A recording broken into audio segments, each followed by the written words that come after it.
Μια φορά και έναν καιρό ήταν ένας τζομπάνης. Και είχε αυτός πρόβατα πολλά. Και είχε και τυριά πολλά. Ήταν τρανός και μεγάλος. Έλα όμως πως εκείνα τα λιμέρια ζούσαν κάτι δράκοι. 40 δράκοι τρανοί και μεγάλοι, ο ένας πιο άγριος από τον άλλον. Και κάθε βράδυ πήγαινε και από ένας δράκος και του κλέβε τα πρόβατά του και τα τρώγε, έπαιρνε τα τυριά του και τα τρώγε. Ήταν πια ο τζομπάνης μέσα στη μαύρη του τη στεναχώρια. Σε εκείνο όμως τα μέρη ζούσε και ένας Σπανός. Σούλο του το σαγόνι είχε δεν είχε 3 τρίχες. Μα ήταν αυτός ένας πενεσιάρης και ένας καυχισιάρης, έλεγε «Γω μωρέ άμα θέλω, ούλους τους δράκους, μοναχός μου τους ξεκάνω». Πάει μια μέρα ο τζομπάνης και βρίσκει το Σπανό. «Έρχεσαι», του λέει, «έρχεσαι Σπανέμ να με γλιτώσει από τους δράκους?» «Έρχομαι», λέει ο Σπανός. «Τι θα μου δώσεις?» «Αν με γλιτώσεις εσύ Σπανέμ, σου δίνω εγώ και το μισό μου το κοπάδι. Χαμένο και χαμένο το έχω κάνει». Το σκέφτηκε καλά-καλά ο Σπανός. Πολύ του άρεσε η ιδέα να έχει πρόβατα πολλά. Άσε που δεν ήθελε να δείξει πως ήταν και φοβιτσιάρης. Γυρνάει λοιπόν και λέει του τζομπάνη «Να έρθω μαζί σου και να δεις που μοναχός μου εγώ ούλους τους δράκους τους ξεκάνω». Ξεκινάνε αντάμα, πάνε στο μαντρί. Σαν έφτασαν εκεί, έκατσε ο Σπανός, άρχισε να σκέφτεται σαν τι κόλπο να σκαρώσει στο δράκο, να γλιτώσει από δάφτωνα. Σκέφτηκε. Γυρνάει και λέει του τζομπάνη «Πιάσε τώρα εσύ να γιομίσεις όλο τον τόπο με τυριά». Πάει ο τζομπάνης, αρπάζει μια καλαθούνα με τυριά και αρχίζει να τα σκορπάει σ' όλο το μαντρί.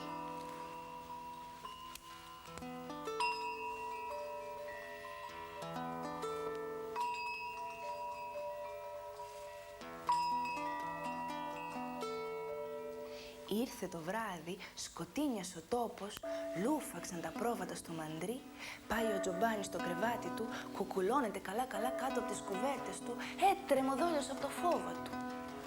Πάει και ο Σπανός, βρίσκει μια καλή κρυψώνα πίσω από το μαντρί, κρύβεται.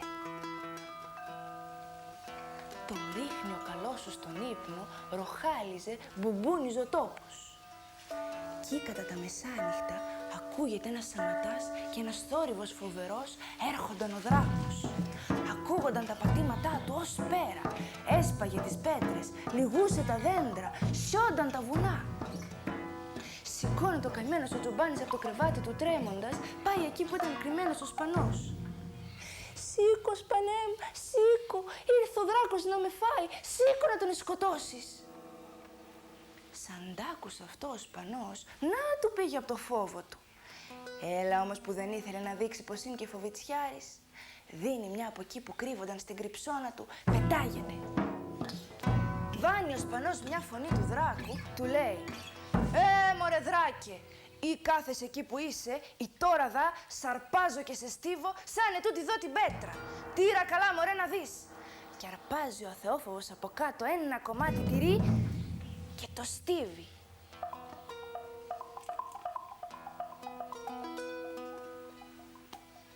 Σαν τον είδε ο δράκος από μακριά, φοβήθηκε πολύ. Τον επίστεψε ο κουτός. Πού να καταλάβει τι γινόταν. «Μωρέ, τούτος εδώ», λέει, «σαν δράκος είναι. Κοίτα πώς στίβει τις πέτρες. Να τον εκάνω αδελφό μου, να τον πάω στα λιμέρια μας». «Έρχεσαι μωρέ Σπανέ να γίνουμε αδέρφια, να σε πάω και στο κάστρο μου, να γνωρίσεις και τα αδέρφια μου».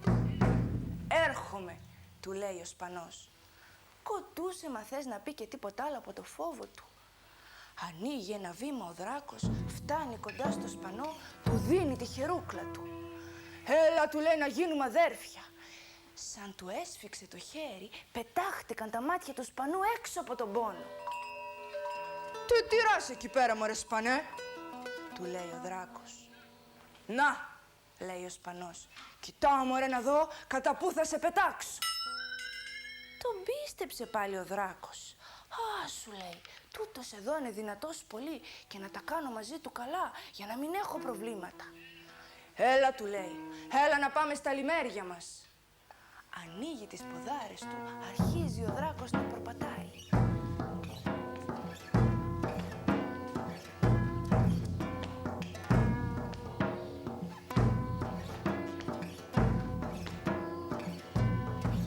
Πού να τον προλάβει ο Σπανός, μωρέ παιδιά, ένα βήμα του δράκου 10 ανθρωπινά ήτανε. Καθόταν μοναχά εκεί που ήταν και τον κοίταζε. Περπατούσε ο δράκος.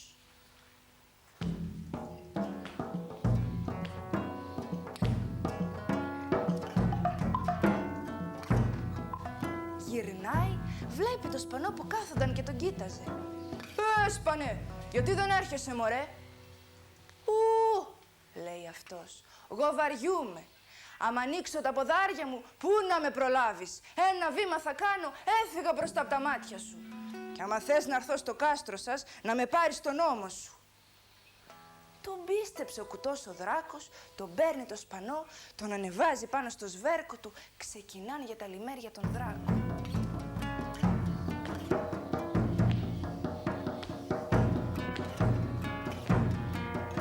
Και πήγαινε.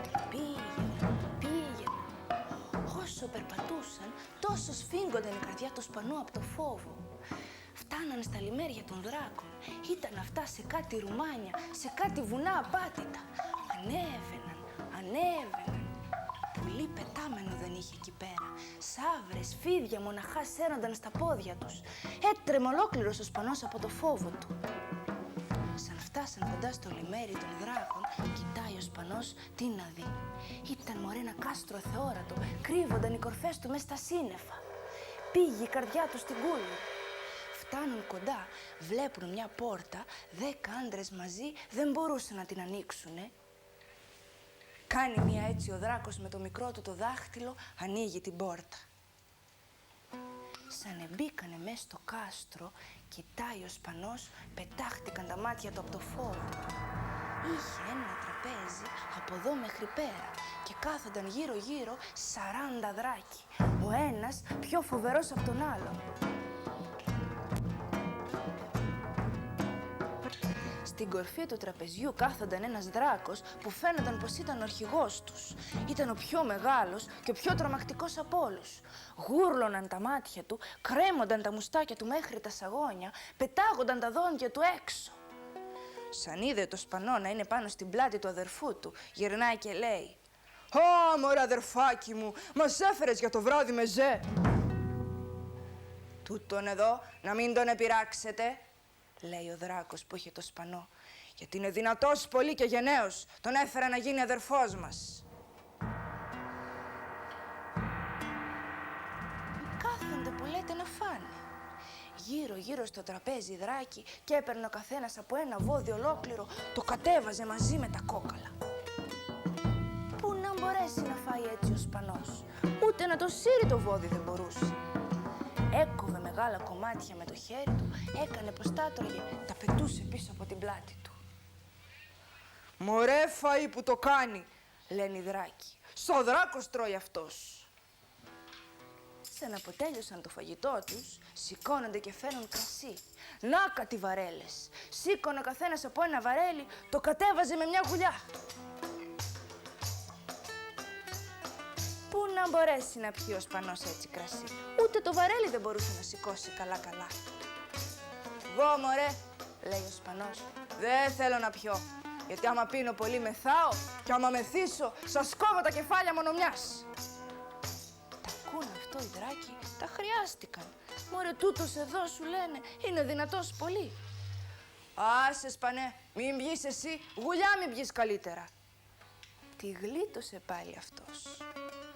Πάνε μετά και πέφτουνε για ύπνο.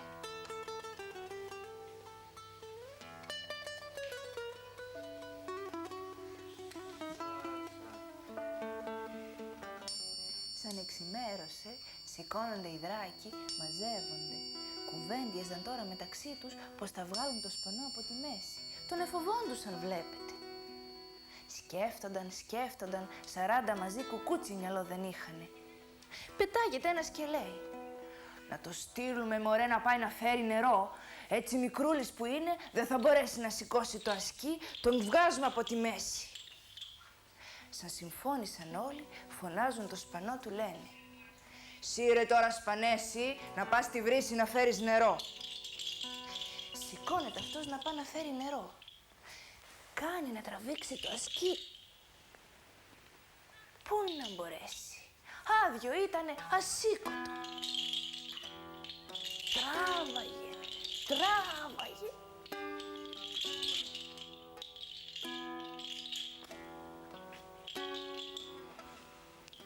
Σαν έφτασε ο Σπανός στη βρύση, πιάνει και βγάνει ένα σκεπαρνάκι που είχε φέρει μαζί του. Αρχίζει και σκάφτει γύρω-γύρω από το πηγάδι. Έσκαφτε.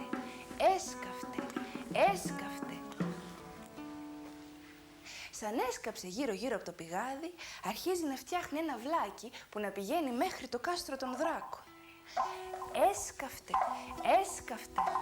Έσκαφτε. Σαν εκουράστηκε ο καλός σου, κάνει μια έτσι, απαρατάει το σκεπάρνι, βρίσκει ένα ωραίο δέντρο, πέφτει από κάτω από τον ίσκιο του και αρχίζει να κοιμάται. Ροχάλιζε ο καλός σου του καλού καιρού.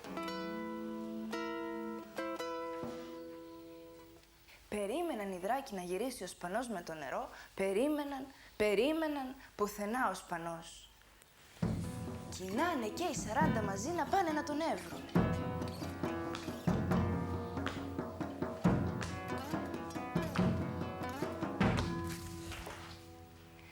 Σαν άκουσε ο Σπανός από μακριά τα βήματα των δράκων, πετάχτηκε από τον ύπνο του, πιάνει πάλι το σκεπάρνι, έκανε πως έσκαφτε.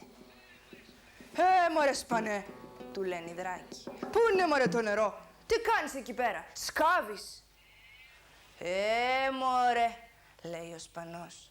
Σιγά μην κουβαλάω κάθε μέρα από ένα τόσο δα μικρό ασκί με νερό. Βαριούμαι. Και σκέφτηκα να σκάψω όλη τη βρύση, να κάνω ένα βλάκι μέχρι το κάστρο, να έρθει το νερό, να έχουμε να πίνουμε. Τα ακούν αυτά οι δράκοι, κουκούτσι μυαλό στο κεφάλι τους, μιλάνε μεταξύ τους, λένε: «Μωρέ, τούτος εδώ το έχει βάλει γυνάτη να μας πνίξει και να μην τον αφήσουμε, μόνο να φέρουμε το νερό μοναχοί μας». «Άσε, Σπανέ, μοναχοί μας θα φέρουμε νερό». Σηκώνει ένας δράκος το ασκί με το νερό, κοινάνε πάλι για το κάστρο τους.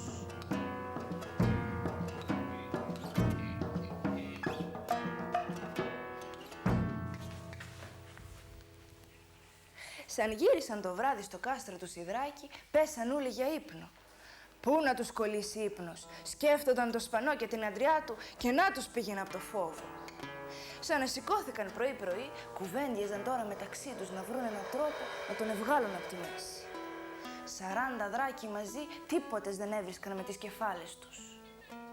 Πετάγεται ένας και λέει: «Εγώ, μωρέ, λέω να τον εστείλουμε στο δάσος. Γιατί έτσι μικρούλης που είναι, πού να το σηκώσει το τσεκούρι. Δεν θα τα καταφέρει. Άσε πια να κόψει ένα δέντρο. Δύσκολο μου φαίνεται. Θα βρούμε αφορμή να του κόψουμε το κεφάλι». Σαν το αποφάσισαν, φωνάζουν το Σπανό και του λένε: «Σπανέ, άιντε να πας στο δάσος να φέρεις ένα μεγάλο δέντρο για τον Τζάκι. Κοίτα καλά, μωρέ, μην είναι κανένα μικρούλι, μεγάλο να είναι μέχρι τα ουράνια».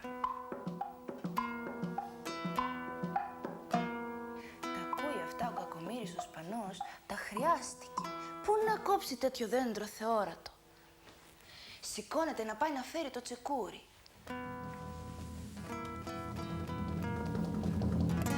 Πού να το σηκώσει. Ασήκωτο ήταν. Το τράβαγε όπως.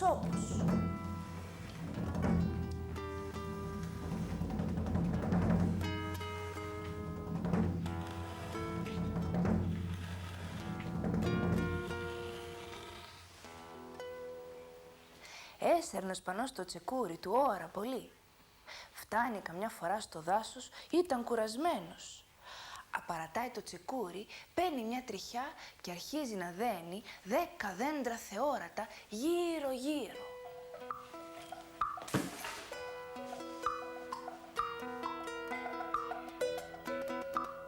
Σαν Έδεσε ο Σπανός τα δέντρα γύρω-γύρω, αφήνει ένα κομμάτι μεγάλο τριχιά να κρέμεται, βρίσκει μετά ένα ωραίο δέντρο με παχύ ίσκιο, πέφτει από κάτω ο καλός σου και το ρίχνει στον ύπνο.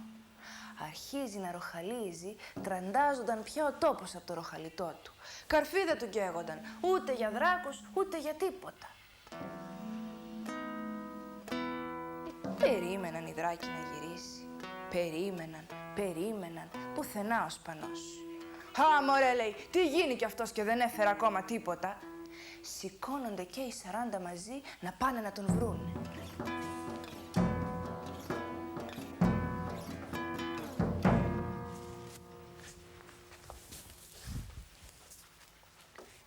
Σαν άκουσε ο Σπανός τα βήματα των δράκων, πετάχτηκε από τον ύπνο του, άρπαξε γερά την τριχιά και άρχισε να τραβάει.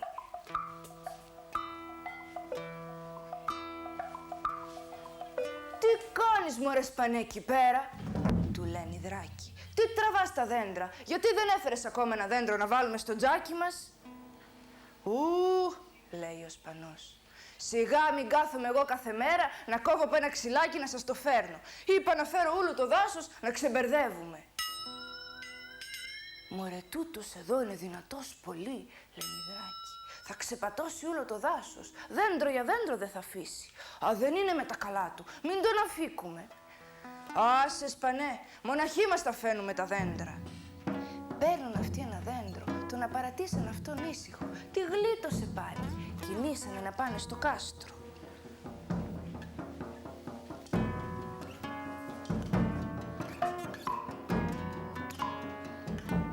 Ήρθε η νύχτα και μες στα μαύρα τα μεσάνυχτα μαζεύτηκαν και οι 40 δράκοι στη μεγάλη την κάμαρα του κάστρου. Τους είχανε ζώσει τα φίδια, να τους πήγαινε από το φόβο. Φοβόντουσαν το Σπανό, δεν το θέλαν πια ανάμεσά τους.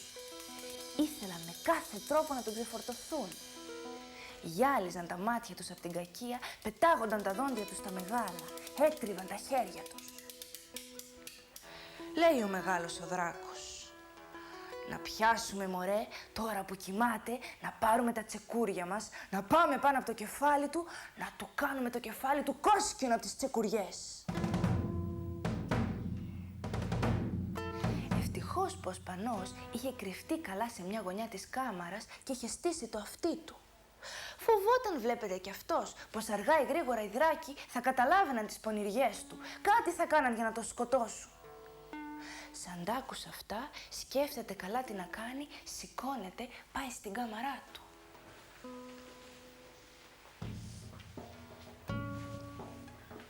Σαν έφτασε εκεί, ψάχνει καλά από εδώ και από εκεί, βρίσκει ένα μεγάλο κομμάτι κούτσουρο. Το παίρνει, το βάζει στη θέση που θα έπρεπε να ήταν το κεφάλι του. Σαν τα κούμπησε εκεί, παίρνει τα σκεπάσματα, αρχίζει να το κουκουλώνει καλά-καλά. Το φτιάξε πια αυτό, σαν να ήταν άνθρωπος σωστός που κοιμόταν εκεί από κάτω. Σαν το δε έτσι ο Σπανός ευχαριστήθηκε, πάει και κρύβεται. Κρυφοκοιτάζουν οι δράκοι στην κάμαρα του Σπανού, βλέπουν το κούτσουρο το τυλιγμένο, νόμιζαν πως κοιμότανε. Αρπάζουν τα τσεκούρια τους, πάνε να τους σπάσουν το κεφάλι.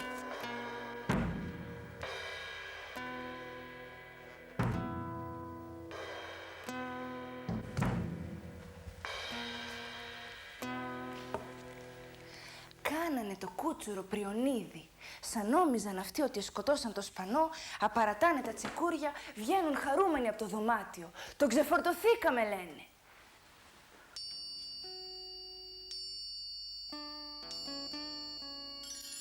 Ήρθε το πρωί, σηκώθηκαν οι δράκοι χαρούμενοι. Ξεμπέρδεψαν, σου λένε, από το Σπανό. Είχαν μια χαρά, γελούσαν και τα αυτιά τους. Εκεί που τα κουβέντιαζαν και λέγαν τι ωραία που κατάφεραν να τον βγάλουν από τη μέση, ακούγεται ένας θόρυβος, μπήκε ο Σπανός στην κάμαρα. Άρχισε αυτός να τεντώνεται του καλού καιρού. «Α, μωρέ», λέει, «ύπνο που θα τον έκανα». Είχε όμως πολλά κουνούπια και ψήλους, μου σβούριξαν το κεφάλι. Σαν τ' άκουσαν αυτό οι δράκοι, κόντεψαν να τρελαθούν από το φόβο τους. «Μωρέ, τούτος είναι πολύ δυνατός. Τις τσεκουριές μας τις πέρασε για ψήλους και κουνούπια». Τώρα πια ήθελαν μια ώρα αρχίτερα να τον βγάλουν από τη μέση. Έψαχναν με κάθε τρόπο να φύγει από το κάστρο τους. Σηκώνεται ο αρχηγός τους και λέει: «Δεν θες, μωρέ Σπανέ, να πας στο σπίτι σου, να δεις τη γυναίκα σου, να δεις τα παιδιά σου, δεν τα αποθύμησες». Σαν τ' άκουσε αυτό ο Σπανός, χάρηκε το φιλοκάρδι του.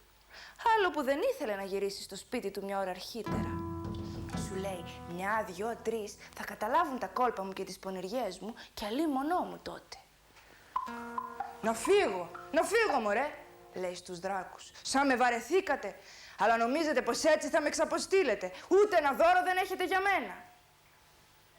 Τα ακούνε αυτό οι δράκοι, τρέχουν στη μέσα κάμαρα που είχαν τα φλωριά τους, γεμίζουν ένα καλό σακούλι με φλωριά, το παίρνει αυτός, το βάζει στον ώμο του. Το μπαίνει μετά ο δράκος που τον είχε φέρει, το βάζει στην πλάτη, ξεκινάνε για το σπίτι του Σπανού.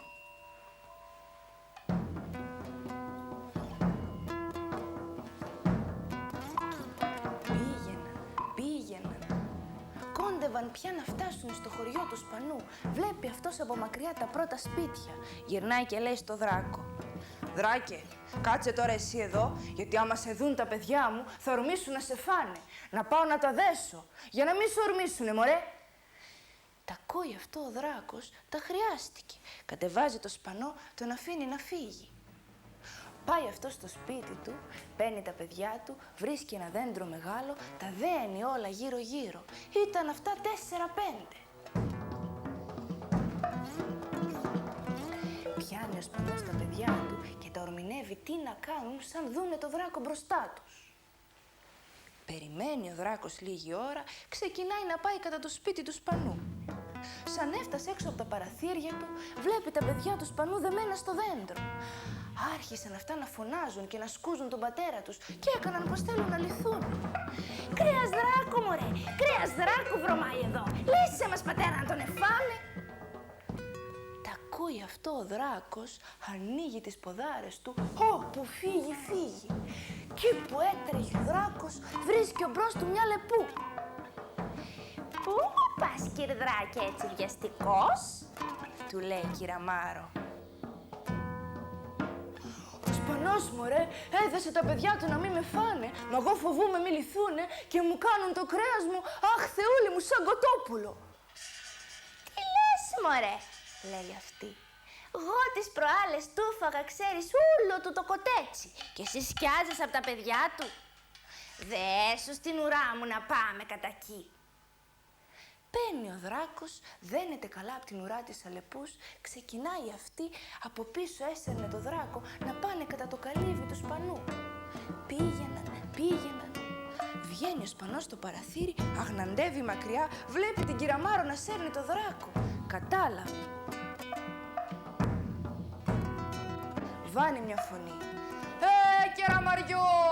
Δεν σου είπα, μωρέ πονήρο, να μου τους φέρεις και τους 40 μαζί, μοναχά τον ένα μου φέρες. Τα ακούει αυτό ο δράκος, όπου φύγει και έσαιρνε και την αλεπού από πίσω. Πήγαινε. Έφτασε στο κάστρο, λέει στα αδέρφια του. Αυτό κι αυτό, μωρέ, έχει αυτός κάτι παιδιά ανθρωποφάγα, να με φάνε θέλανε. Τα ακούνε αυτό οι δράκοι, τα χρειάστηκαν. Ούτε που θέλανε πια να ξεμητήσουν από το κάστρο τους. Δεν βγάλαν ούτε το ποδαράκι τους από εκεί. Και αν περάσετε από εκείνα τα μέρη, να ξέρετε πως δράκος δεν αιματαφάνει.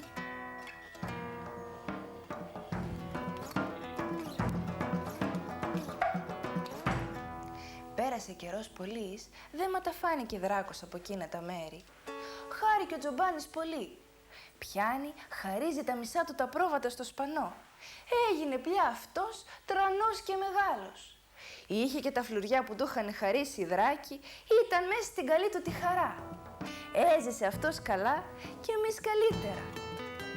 Και πέρασα κι εγώ από εκεί και μου δώσε μία σούβλα φακή, κι όσο περνάει η φακή στη σούβλα, άλλο τόσο κι εσείς να πιστέψετε τα παραμύθια που σας λέω.